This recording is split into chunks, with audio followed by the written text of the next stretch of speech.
اللہ کا نام ہے سلامتی دینے والا، حفاظت کرنے والا، اور اس بچے پر پڑھ کے دم کرتی رہیں، قل اعوذ برب الفلق، قل اعوذ برب الناس، یہ پڑھیں۔ ایک اور لائن پر موجود ہے۔ السلام علیکم ورحمۃ اللہ وبرکاتہ۔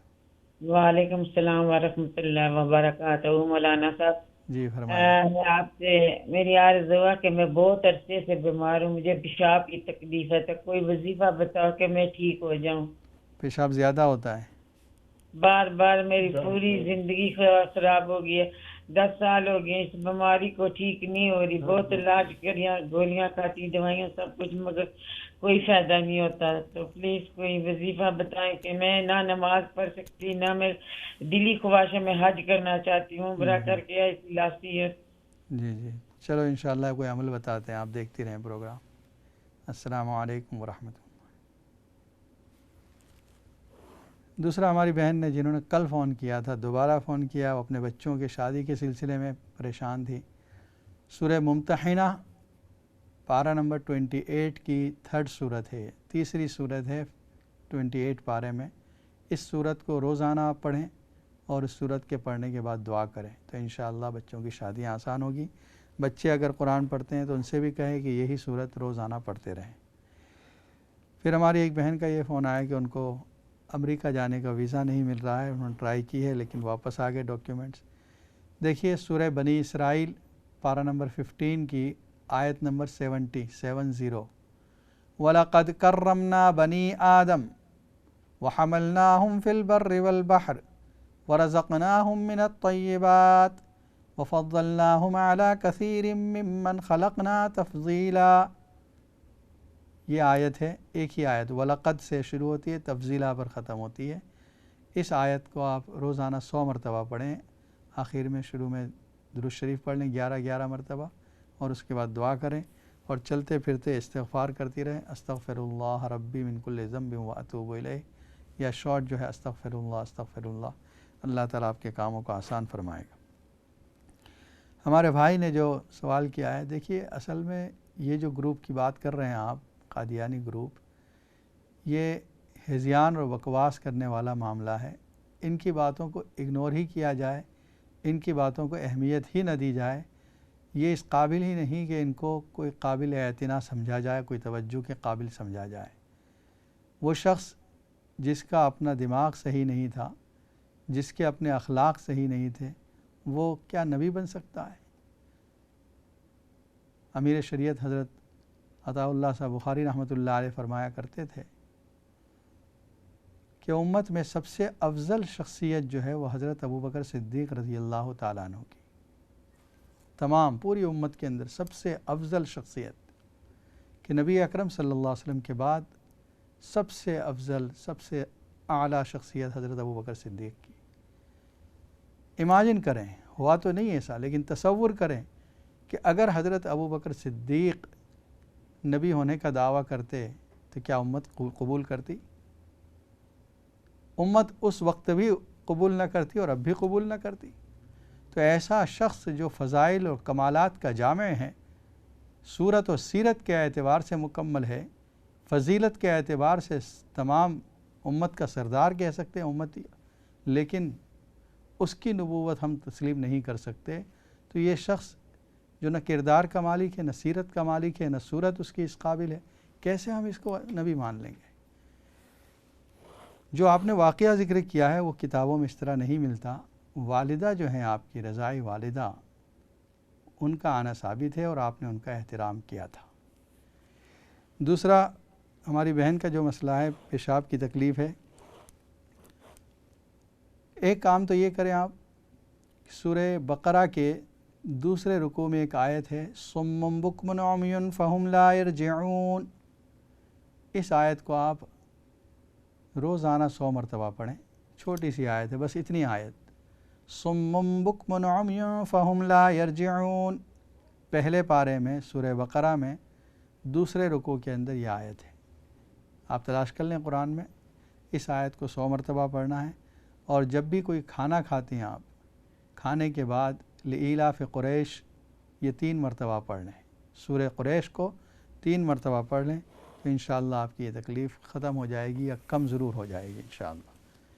ناظرین کرام، اس وقت آپ دیکھ رہے ہیں اقرا ٹی وی پر لائیو Q&A کا پروگرام۔